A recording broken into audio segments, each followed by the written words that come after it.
آج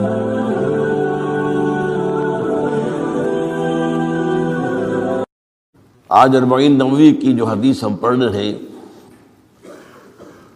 اس میں غصے کی ممانعت ہے، شدت کے ساتھ، تکرار کے ساتھ۔ اس کے لیے تمہیداً میں نے سورہ آل عمران کی 2 آیات آپ کو سنائی ہیں۔ وہاں ارشاد ہوتا ہے وَسَارِعُوا إِلَىٰ مَغْفِرَةٍ مِّن رَبِّكُمْ، اے مسلمانوں دوڑ لگا دو اور آگے سے آگے نکلنے کی کوشش کرو۔ مسارعت کے معنی ہوں گے تیز دوڑنے میں ایک دوسرے کے ساتھ مقابلہ کرتے ہوئے آگے نکلنے کی کوشش۔ سارعوا الی مغفرۃ من ربکم، اپنے رب کی مغفرت کی طرف دوڑو اور دوڑ میں مقابلہ کرو، ایک دوسرے سے آگے نکلنے کی کوشش کرو۔ وجنۃ، اور اس جنت کی طرف دوڑ لگاؤ، عرضها السماوات والارض، جس کا پھیلاؤ آسمانوں اور زمین جتنا ہے۔ وَأُعِدَّتْ لِلْمُتَّقِينَ، وہ تیار کی گئی ہے، سجائی گئی ہے، اسے پورے اہتمام کے ساتھ تیار کیا گیا ہے اہل تقویٰ کے لیے۔ ان اہل تقویٰ کے کچھ اوصاف کیا ہیں؟ الذین ينفقون فی السراء والضراء، وہ لوگ کہ جو خرچ کرتے ہیں، مراد ہے اللہ کی راہ میں، اور اللہ کی راہ میں خرچ کرنے کی 2 مدیں ہیں۔ اللہ کی رضا کے لیے اس کے بندوں میں سے جو محتاج ہوں، جن کو کوئی ضرورت لاحق ہو، ان کی مدد کرنا، یتیم ہوں، بیوائیں ہوں، مسکین ہوں، کوئی قرض تلے دب گئے ہوں، وہ سب کے سب اس میں آ جائیں گے۔ لہذا دوسری مت کیا ہے؟ وہ ہے اللہ کے دین کے لیے خرچ کرنا، دین کی تعلیم و تعلم کا کوئی نظام بنانا، پھر یہ کہ دین کو دوسروں تک پہنچانا، اس کے لیے سارے ذرائع جو بھی کسی زمانے میں ابلاغ کے موجود ہوں ان سب کو استعمال کرنا، اس کے لیے خرچ درکار ہے۔ بہرحال میں اس عرض کر رہا تھا کہ یہ 2 مدیں ہیں خرچ کرنے کی۔ الذین ينفقون فی السراء والضراء، مسرت کی حالت میں آدمی کے پاس کافی ہے، غنی ہے، تب خرچ کر رہا ہے تو ظاہر بات ہے اس حالت میں طبیعت پر اتنا بوجھ نہیں ہوتا خرچ کرنے میں، لیکن خود تنگی محسوس کر رہا ہو پھر خرچ کرے، یہ گویا کہ اس سے اگلا ایک قدم ہے، ضراء ہے، تکلیف کے اندر بھی ہو تو خرچ کرے۔ والکاظمین الغیظ، اور وہ لوگ جو اپنے غصے کو پی جانے والے ہوں۔ والعافین عن الناس، اور غصہ ظاہر بات ہے آتا ہے کسی شخص کی کسی غلطی پر، کسی خطا پر، یا وہ اس نے آپ کے ساتھ کوئی زیادتی کی ہے، تبھی تو غصہ آئے گا نا۔ لہذا غصے کو تو پی جاؤ اور لوگوں کو معاف کرو۔ والعافین عن الناس، یہ 2 کام در حقیقت ایک ہی کام کے 2 رخ ہیں کہ غصہ آیا ہے تو اسے پی جاؤ، اور جس شخص نے بھی تم پر زیادتی کی ہے، تمہارے خیال میں زیادتی کی ہے، ہو سکتا ہے وہ اپنی جگہ پر صحیح ہو، لیکن یہ کہ بہرحال تمہیں غصہ آیا ہے، اس غصے کو پی جاؤ اور اسے معاف کر دو۔ واللہ یحب المحسنین، اور ظاہر بات ہے کہ اللہ تعالیٰ کو تو ایسے محسنین ہی پسند ہے۔ اب یہاں بھی نوٹ کر لیجئے وہی درجہ احسان جو ہم پڑھ چکے ہیں بڑی تفصیل سے، حدیث جبرائیل کے حوالے سے گفتگو شروع ہوئی تھی، بعد میں پھر بھی مختلف مواقع پر گفتگو آتی رہی ہے، اور اگلی حدیث میں پھر آ رہی ہے۔ احسان کسے کہتے ہیں؟ تو اللہ تعالیٰ کو ایسے محسن جو اپنے اس دین کو خوبصورت بنا لے، دین ان کا جو ہے اور دینی زندگی ان کی جو ہے وہ دل کو لبھانے والی ہو، وہ لوگوں کو پسند آنے والی ہو، بلکہ یہ کہ اس کے اندر جو ہے وہ حسن جو ہے دل آویزی پیدا ہو جائے۔ اس آیت کے حوالے سے میں آج پھر حدیث آپ کو سنا رہا ہوں۔ اس کے راوی حضرت ابو ہریرہ ہے رضی اللہ تعالی عنہ، انہوں نے ذکر کیا ہے اور اس کی روایت کی ہے امام بخاری نے کی ہے رحمہ اللہ۔ ان رجلا قال للنبی صلی اللہ علیہ وسلم، ایک شخص نے حضور صلی اللہ علیہ وسلم سے عرض کیا، اوصنی، حضور مجھے کچھ وصیت فرمائیے۔ اوصا یوسی ایصاء، وصیت کرنا، وصا یوصی توصیتاً، اس کے معنی بھی وہی ہے۔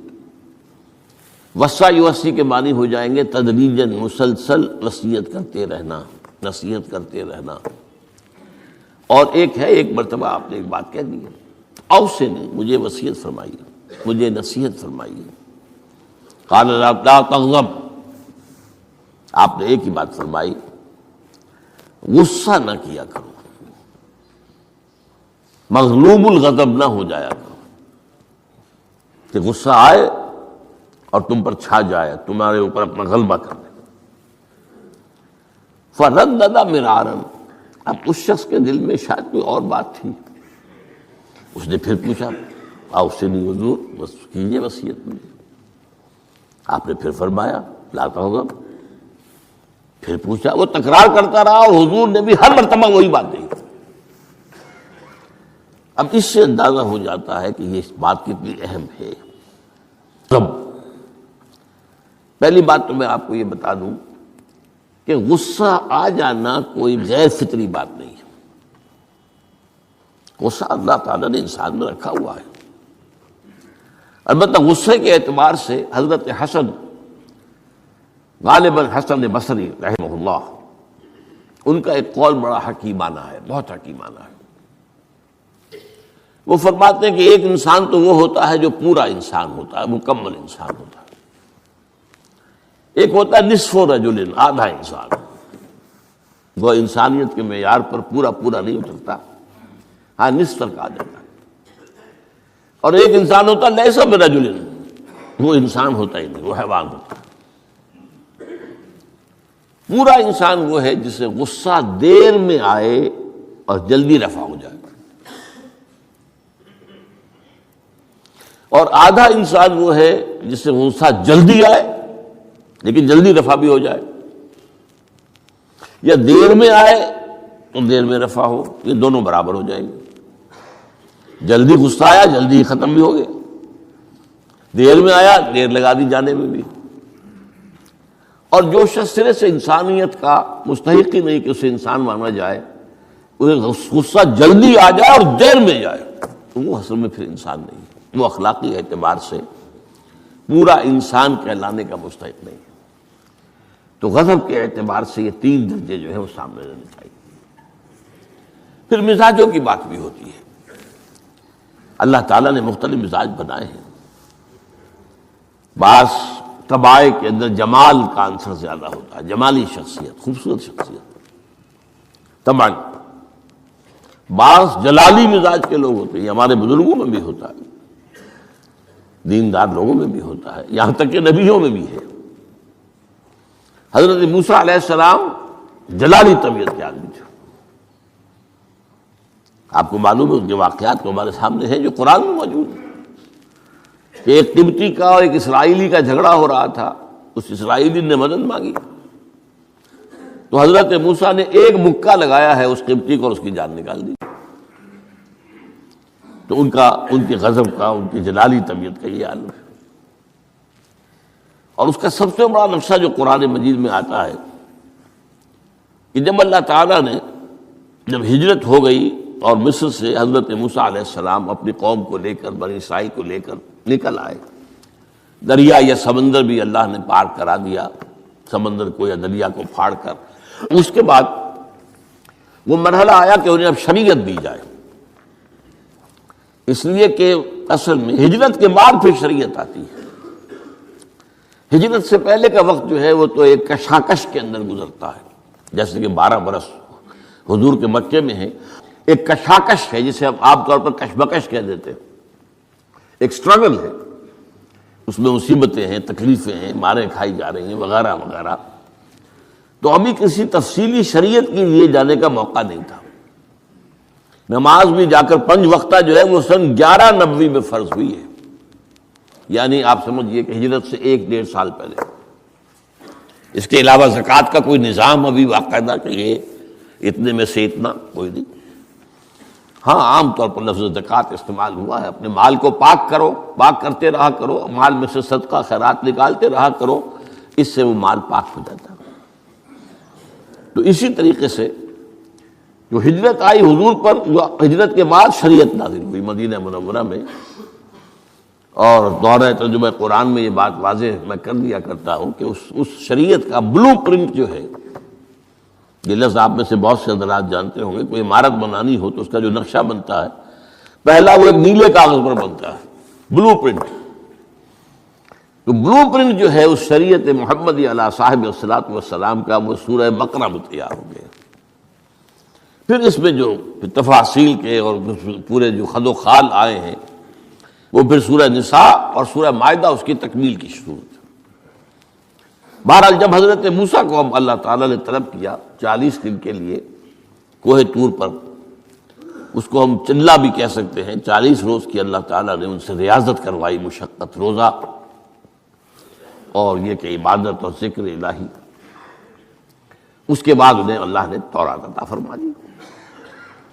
اس میں آپ کو یاد آ جانا چاہیے حضور سے بھی قرآن مجید کے نزول سے قبل اسی طرح کا معاملہ غار حرا میں آپ کی جو خلوت گزینی ہوتی تھی، اور وہاں پر جو بھی آپ اب کیا عبادات کرتے تھے یہ ہمیں معلوم نہیں ہے، لیکن یہ ہے کہ عام طور پر جو محدثین نے کہا ہے کان صفت تعبدہ فی غار حرا التفکر بالاعتبار، غور و فکر کرتے تھے یہ کائنات کیا ہے، کیا اس کا نظام ہے، یہ معاشرہ ہمارا کدھر جا رہا ہے، یہ خرابیاں کیوں بڑھ رہی ہیں، یہ کیوں انسان کا خون کرتا ہے، یہ کیا بات ہے، یہ کیا وجہ ہے کہ کچھ لوگ بھوکے مر رہے ہیں اور کچھ لوگ جو ہے ان کے پاس بہت دولت جمع ہو گئی.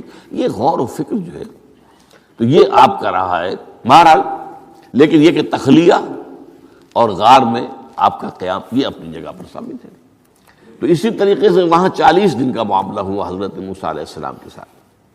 اس کے بعد الواح دے دی گئیں، جو پتھر کی تختیاں تھیں ان کے اوپر جو احکام عشرہ ہیں، دی 10 کمانڈمنٹس، جو بنیاد ہے. جیسے میں نے کہا کہ سورہ بقرہ جو ہے شریعت محمدی کی اساس ہے، تو شریعت موسوی کی اساس وہ 10 کمانڈمنٹس ہیں جو کہ پتھر کی سلوں پر لکھی ہوئی دی گئی ہیں حضرت موسیٰ علیہ السلام کو کوہ طور پر. اب پیچھے کیا ہوا؟ حضرت موسیٰ کی اس غیر حاضری میں سامری کو موقع مل گیا. اس نے گمراہ کرنے کے لیے ایک شعبدہ دکھایا، اور وہ شعبدہ کیا تھا؟ آل فرعون کے جو زیور وغیرہ ہوتے تھے ان لوگوں کے، وہ ان بنی اسرائیل کے لوگوں کے پاس امانت رکھا کرتے تھے. یعنی انہیں بھی اندازہ یہ تھا یہ اسرائیلی جو ہیں یہ بددیانت نہیں ہے، یہ جو ہے اس کے اندر جو ہے نہیں کریں گے کوئی خیانت، خائن نہیں. بہرحال چونکہ حضرت ابراہیم کی اولاد تھے، حضرت یعقوب کی اولاد تھے، تو چاہے اور ان میں خرابیاں آ گئی ہوں گی، لیکن یہ کہ یہ اندازہ انہیں تھا کہ یہ امین لوگ ہوتے ہیں، تو ان کے پاس امانت رکھی ہوئی تھی. جب وہ نکلے وہاں سے وہ ساری چیزیں بھی ساتھ لے کر آ گئے.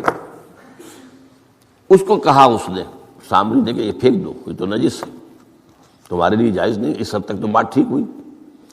پھر ان کو پگھلا کر اور ایک بچڑے کی شکل بنا لی، اور اس کے اندر ایسا کچھ میکینزم رکھا کہ اس میں سے ہوا گزرتی تھی، اندر سے کھوکھلا تھا، تو آواز ایسی آتی تھی جیسے کہ بچڑا ڈکرا رہا ہو. اس نے کہا یہ ہے تمہارا خدا. یہ موسیٰ کو تو مغالطہ لگا ہے، کس غلطی فہمی کے اندر وہ پڑ گئے ہیں، کہاں گئے ہیں، کس خدا کے پاس گئے ہیں. یہ خدا تو یہ ہے تمہارا خدا، اسے پوجو. بہرحال وہاں کچھ لوگ جو ہے کافی بڑی تعداد میں لوگوں نے پرستی شروع کر دی. اب جب اللہ نے بتایا اے موسیٰ تمہاری قوم پیچھے فتنے میں پڑ چکی ہے، اور اس کی بھی ایک عجیب بات ہے، اس بتائی دوں آپ کو کہ حضرت موسیٰ کے لیے جو اللہ نے وقت معین کیا تھا کوہ طور پر آنے کا، آپ اس وقت مقرر سے پہلے پہنچ گئے. شوق اللہ نے ایکسپلینیشن کال کی، یہ سورہ طٰہٰ میں موجود ہے. ما اعجلک عن قومک یا موسیٰ، موسیٰ یہ تم اپنی قوم کو چھوڑ کر جلدی کیوں آ گئے؟ ابھی تو وہ وقت معین نہیں آیا، کیوں آ گئے؟ اب حضرت موسیٰ تعجب سے کہتے ہیں کہ مجھے تو شاباش ملنی چاہیے تھی کہ میں تو میرا شوق دیکھ، میرا اشتیاق دیکھ، اور الٹی جو ہے ایکسپلینیشن کال کرنی پڑ رہی ہے۔ قال عجلت الیک ربی لترضی، پروردگار میں تو جلدی کر کے آیا اس لیے تو راضی ہو جائے، یہ تیرے طلب کرنے پر میں وقت معین سے بھی پہلے پہنچ گیا ہوں۔ فرمایا نہیں، یہ اجرت جو ہے یہ ایسی خطا ہے تمہاری کہ تم نے در حقیقت جو یہ غلطی کی ہے اس کی وجہ سے سامری کو موقع مل گیا ہے کہ اس نے تمہاری قوم کو اضلھم السامری، سامری نے گمراہ کر دیا۔ یہ خبر پا کر اب حضرت موسیٰ علیہ السلام جب آئے ہیں واپس اپنی قوم، اس کے لیے جو الفاظ آئے ہیں یہ سورہ اعراف کے اندر ہے۔ فلما رجع موسیٰ الی قومہ غضبان آسفا، یہ غضبان، یہ غضب کی ایک انتہائی شکل ہے۔ اس وزن پر عربی زبان میں جو الفاظ آتے ہیں وہ کسی شے کی شدت کو ظاہر کرتے ہیں۔ انا جوعان، میں بھوک سے مرا جا رہا ہوں۔ انا عطشان، میں پیاس سے مرا جا رہا ہوں۔ اسی طرح رحمان، جس میں رحم جو ہے وہ ٹھاٹھے مارتے سمندر کے مانند ہے۔ تو اس وزن پر جو الفاظ آتے ہیں اسی وجہ سے غضبان، تو میں کہہ رہا تھا یہ ہے جلالی طبیعت حضرت موسیٰ علیہ السلام کی، کہ انہیں جب یہ اندازہ ہوا کہ میری قوم کے کچھ لوگ جو ہیں وہ اس طریقے سے گمراہ ہو گئے، مشرک ہو گئے، وہ شرک بھی جلی شرک، خفی شرک نہیں، باقاعدہ ایک پرستش جو ہے ہو رہی ہے ایک بشرے کی، اسے خدا مانا جا رہا ہے۔ اسفا، بہت ہی متاسف۔ ابھی دو الفاظ آ گئے، غضبان، اسفا، ایک جانب غضبناک اور دوسری طرف انتہائی افسوس اور رنج کی کیفیت۔ چنانچہ وہاں آ کر جو الفاظ قرآن مجید میں آئے ہیں اسی جلالی طبیعت کا مظہر، وَأَلْقَى الْأَلْوَاحَ، وہ جو لے کر آئے تھے تختیاں وہ تو آپ نے ڈال دی۔ وَأَخَذَ مِرَاثَ أَخِيهِ يَجُرُّهُ إِلَيْهِ، اپنے بھائی حضرت ہارون کا سر پکڑ کر، بلکہ داڑھی کے بال پکڑ کر اور پیشانی کے بال پکڑ کر گھسیٹا، یہ تم نے کیا کیا؟ میں تمہیں خلیفہ بنا کر گیا تھا یہاں، تمہارے ہوتے ہوئے اور یہ کام ہو گیا، تم کیوں نہ میرے پیچھے آ گئے مجھے بتانے کے لیے؟ بہرحال چونکہ خلیفہ بنا کر گئے تھے، انہیں رہنا تو وہاں تھا، لیکن انہوں نے کہا کہ مجھے اندیشہ یہ ہوا کہ آپ یہ کہیں گے کہ تم نے بنی اسرائیل میں تفرقہ پیدا کر دیا، اس لیے میں نے برداشت کیا، کیا کر روکتا رہا میں، لیکن یہ کہ میں نے ان کے درمیان جو ہے کوئی بہت بڑا قدم نہیں اٹھایا۔ لیکن بہرحال اس کے بعد جو قدم اٹھایا گیا وہاں پر وہ فیصلہ کیا گیا کہ 12 قبیلوں میں سے ہر قبیلے کے جتنے لوگوں نے یہ شرک کیا ہے اسی قبیلے کے لوگ جو توحید پر قائم رہے ہیں وہ اپنے بھائیوں کو قتل کریں اور ذبح کریں۔ تو تورات کی روایت کے مطابق 70,000 یہودی قتل ہوا، اور یہیں سے قتل مرتد کی سزا اسلام میں یہ قتل ہے۔ یہ سب بات لوگ کہتے ہیں جو منکرین حدیث ہیں آج کل اور روشن خیال ہیں، اور جو اپنی روشن خیالی کا جو سند لینا چاہتے ہیں مغرب سے، تو مغرب کا تصور تو یہ ہے کہ یہ انسانی حقوق میں سے ہے، ایک مسلمان ہے اسے اگر عیسائیت پسند آ گئی عیسائی ہو جائے، اس کا حق ہے، کیونکہ مجرم تو نہیں۔ یہ تمہاری شریعت میں یہ کہ قتل کر دیا جائے، یہ تو در حقیقت جو بنیادی حقوق ہے انسان کے اس کے خلاف ہے۔ اسی طریقے سے ایک مرد اور ایک عورت رضامندی سے زنا کرتے ہیں، آپ کو کیا اعتراض ہے؟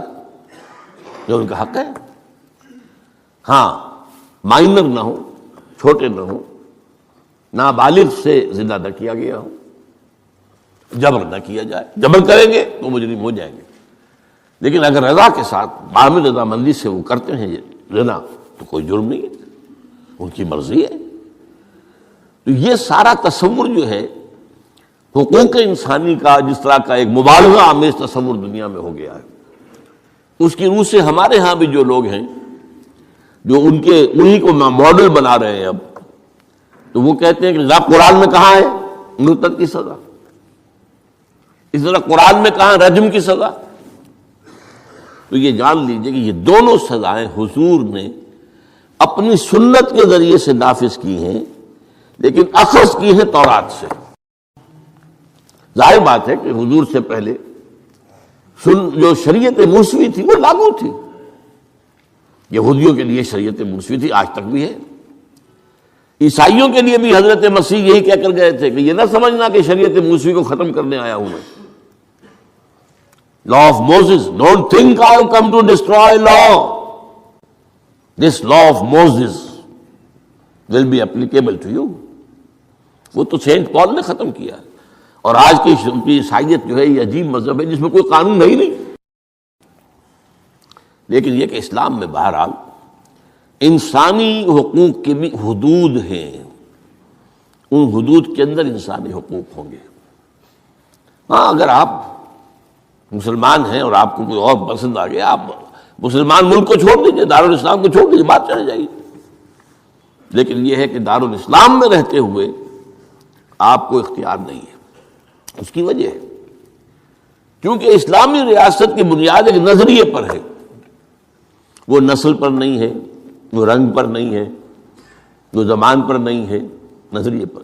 نظریے کو کمزور کر دینے والی شے یہ ہے کہ لوگ سازش کر کے ایک وقت میں ایمان لائیں اور پھر مرتد ہو جائیں تاکہ اسلام کی ہوا اکھڑ جائے۔ اور اس کا معاملہ سورہ آل عمران ہی کے اندر موجود ہے کہ وَقَالَ طَائِفَةٌ مِّنْ أَهْلِ الْكِتَابِ آمنوا بالذی انزل علی الذین آمنوا وجہ النہار واکفروا آخرہ لعلہم یرجعون۔ دیکھو بھئی، یہ جو بڑی دھاک بیٹھ گئی ہے اسلام کی اور ایمان کی، جو شخص ایمان لے آتا ہے چاہے اسے انگاروں پر ڈال دیا جائے وہ ایمان کو نہیں چھوڑتا۔ تو یہ ایک ساکھ ہو گئی، تو ایک گڈ ول ہے ایمان کی، ایک ساکھ۔ جو چاہو کر لو، اس کو قتل کر دیا۔ ابو جہل نے حضرت سمیہ اور حضرت یاسر رضی اللہ تعالیٰ عنہما دونوں کو قتل کر دیا۔ انہوں نے کلمہ کفر زبان سے نکالنا پسند نہیں کیا، حالانکہ اجازت ہے جان بچانے کے لیے، ایمان دل میں قائم رہے، زبان سے کلمہ کفر کہہ دیا جائے، صرف جان بچانے کے لیے جائز ہے، اجازت ہے۔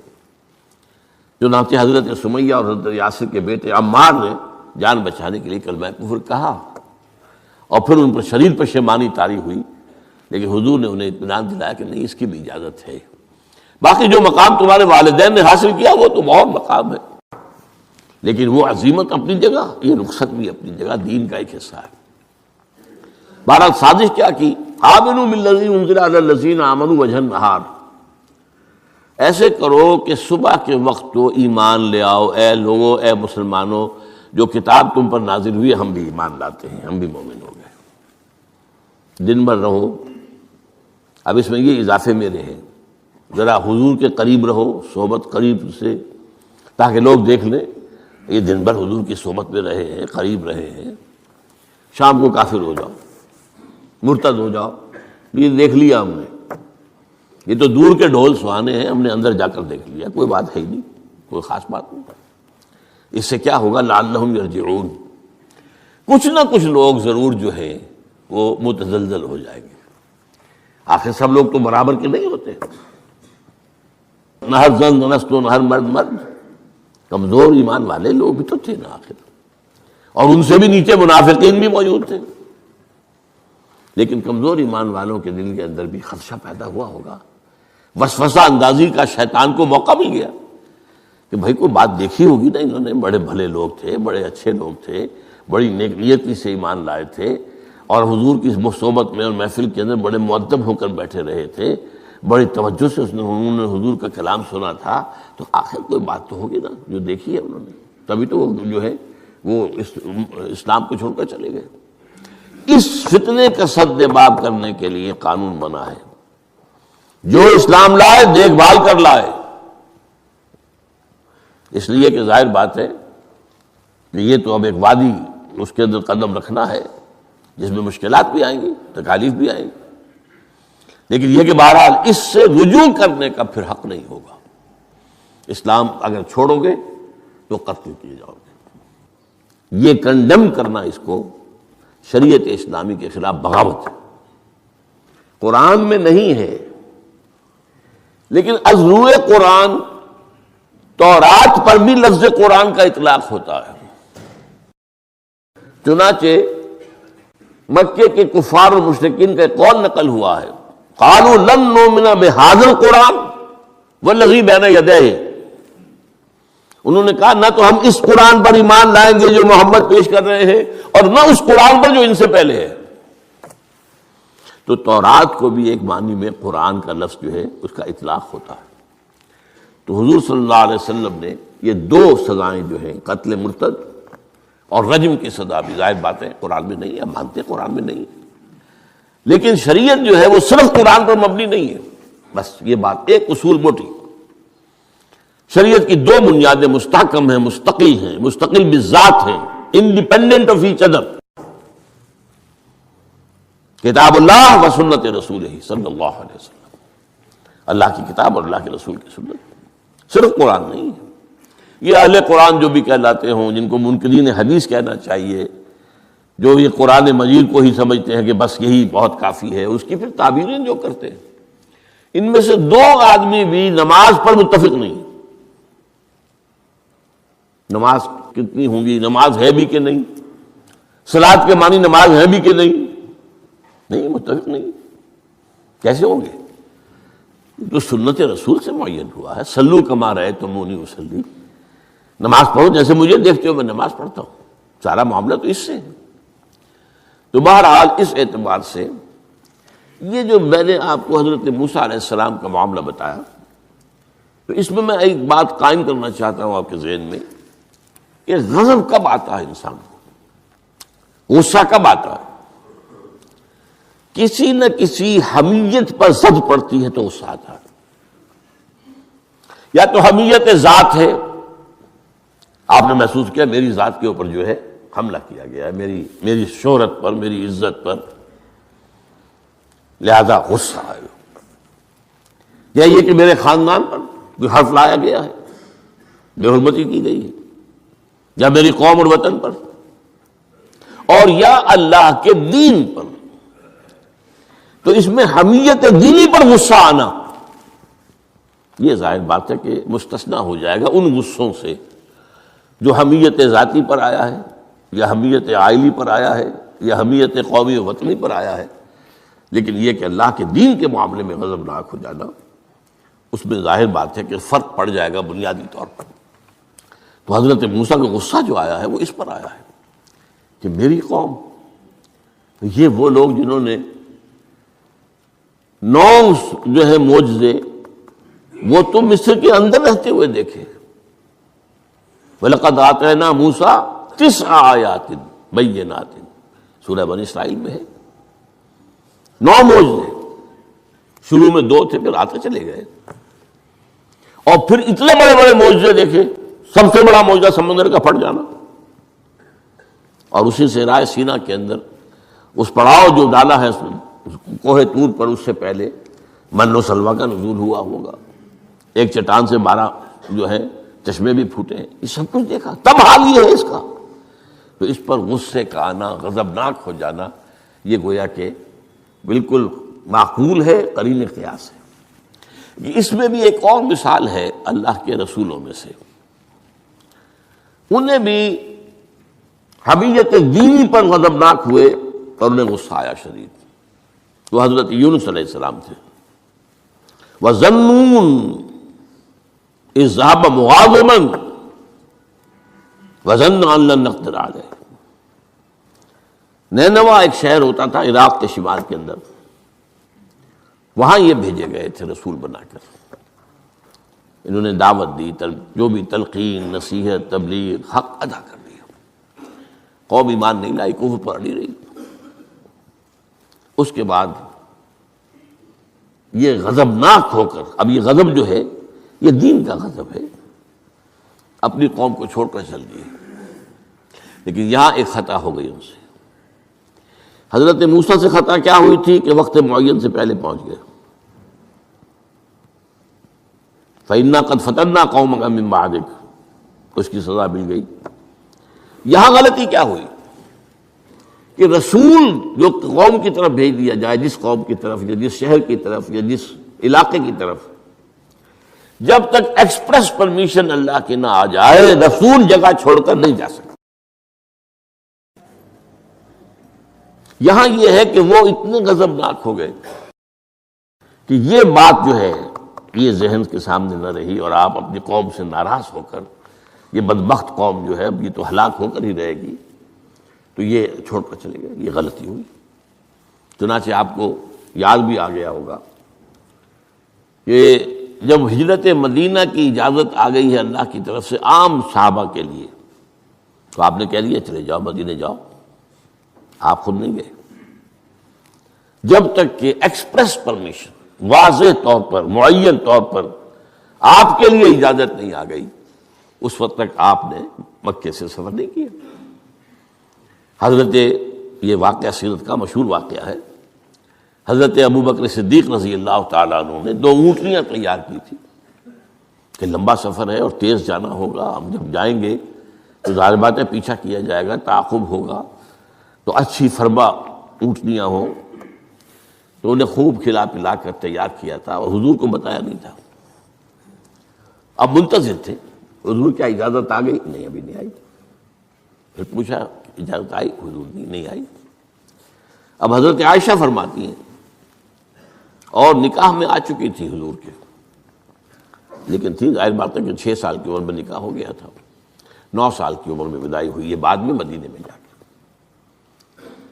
تو ان کی روایت ہے کہ ہم نے دیکھا کہ دوپہر کے وقت حضور چلے آ رہے، تشریف لا رہے۔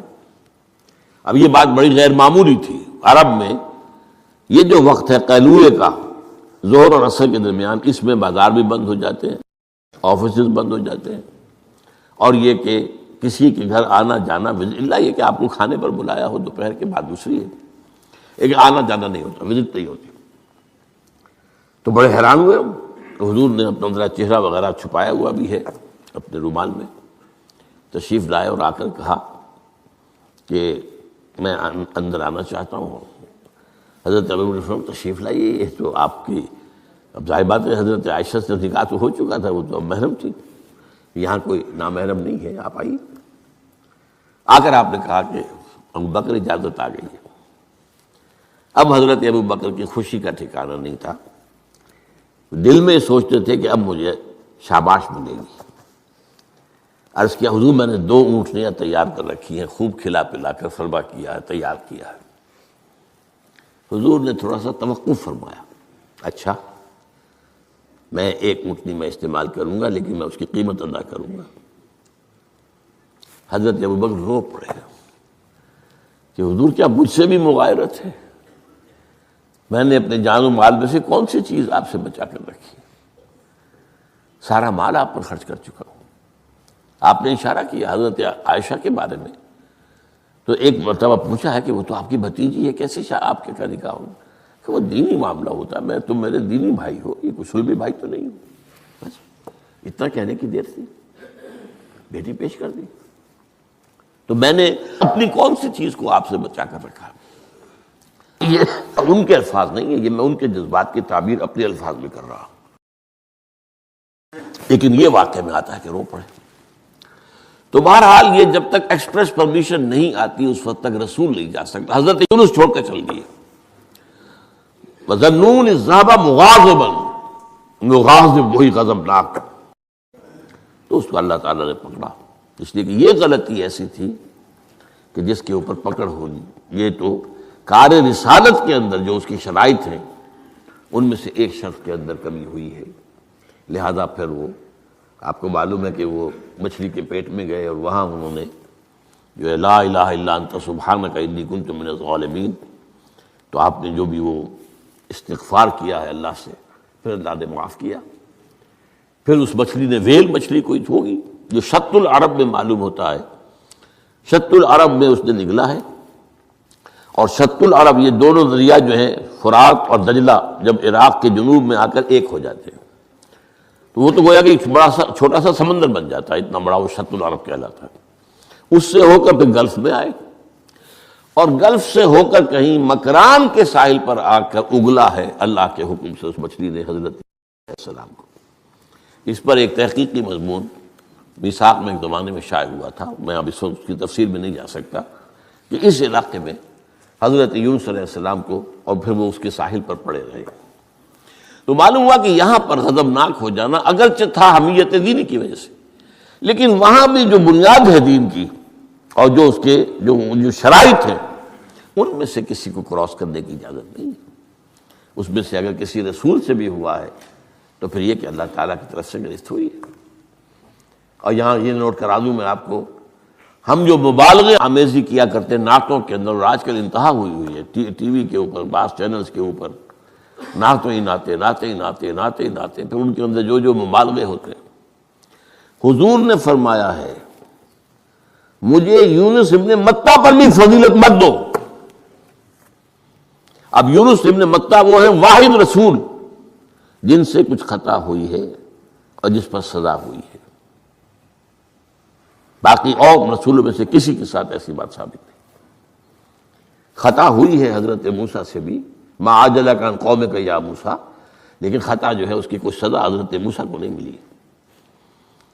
واحد رسول ہیں حضرت یونس علیہ السلام، الا قوم یونس، اور اس کا جو فائدہ پہنچا ہے، یہ جو آج کی جدید اکاؤنٹنگ ہے، debit and credit, Hare debit کے اگینسٹ کوئی انٹری برابر کی جو ہے کریڈٹ کی ہوگی، ہر کریڈٹ کے اگینسٹ ڈیبٹ کی ہوگی۔ یہ جو ڈیبٹ ہوا حضرت یونس کے خلاف، یہ کریڈٹ بن گیا قوم کے خلاف، قوم کے حق میں، کہ عذاب کے آثار شروع ہو گئے، جس کے بعد کہ کسی قوم کے لیے دروازہ بند ہو جاتا ہے توبہ کا، جیسا کسی فرد کے لیے جب موت کے آثار شروع ہو جائیں اب توبہ کا دروازہ بند ہے۔ تو جب وہ عذاب کے آثار شروع ہو گئے، وہ قوم کو یاد آ گیا کہ یہ بات وہی ہو گئی جو یونس کہا کرتا تھا علیہ السلام۔ گھروں سے نکلے آئے، پوری قوم باہر آ گئی اور چیخ چیخ کر، رو رو کر، گڑ گڑا کر اللہ سے معافیاں مانگی، دعائیں کی، تو اللہ نے ان پر سے عذاب ٹال دیا۔ تو سورہ یونس میں اس کے بیان کیا گیا ہے کہ عذاب الہی کے جب شروع ہو جائیں آثار، پھر وہ ٹل نہیں سکتا الا قوم یونس۔ یہ صرف ایک ہی مرتبہ ہوا ہے، استثناء ہے واحد، حضرت یونس علیہ السلام کی قوم۔ اب آخری نقطہ میں آپ کو بتا رہا ہوں، اس حدیث میں ایک بات بڑی اہم ہے۔ یہ جو آپ نے فرمایا لا تغضب لا تغضب لا تغضب لا تغضب، ایک محسوس ایسا ہوتا ہے کہ یہ در حقیقت ہے شخصی تشخیص اور علاج۔ جو روحانی معالج ہوتے ہیں، ظاہر بات ہے کہ رسول یزکیہم، روحانی معالج سے تزکیہ کرتے ہیں۔ اسی طرح ہمارے ہاں صوفیہ جو ہیں، جنہوں نے اپنا تزکیہ کرایا ہوتا ہے کسی بزرگ سے، وہ پھر دوسروں کا تزکیہ کرتے ہیں۔ یہ ایک سلسلہ ہے جو چل رہا ہے۔ تو اس میں یہ ہے کہ اس تزکیے کے اندر پی کال، مطلب یہ نہیں کہ ایک ہی بات سب کو بتائی جا رہی ہے۔ ایسے بھی اذکار اور عاد ہیں جو حضور نے سب کو بتائے۔ ہر نماز کے بعد بعض اذکار ہیں، اللہم اعنا علی ذکرک و شکرک و حسن عبادتک، ایک وہ ہے اللہ تعالیٰ کی حضور کی طرف سے کہ یہ پڑھا کرو، آپ پڑھا کرتے تھے، یہ سب کے لیے۔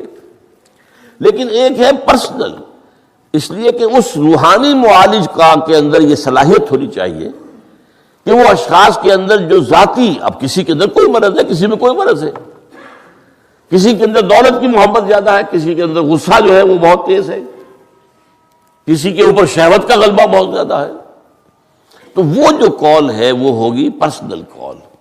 یہ گویا کہ ایک پرسنل پرسکرپشن ہے اس شخص کے لیے کہ معلوم ہوتا ہے کہ اس کے اندر یہ غضب کا اور غصے کا معاملہ جو ہے وہ ضرورت سے زائد تھا، لہذا اسے حضور نے تکرار کے ساتھ اسی کا مشورہ دیا، اسی کی وصیت فرمائی۔ سبحانک اللہم و بحمدک لا الہ الا انت سبحانک انی کنت من الظالمین۔ مرشد دے عشق تصور وچ ایک ہور نظارہ ویکھ لیا، جدوں دل کیتا اکھ میٹ لئی،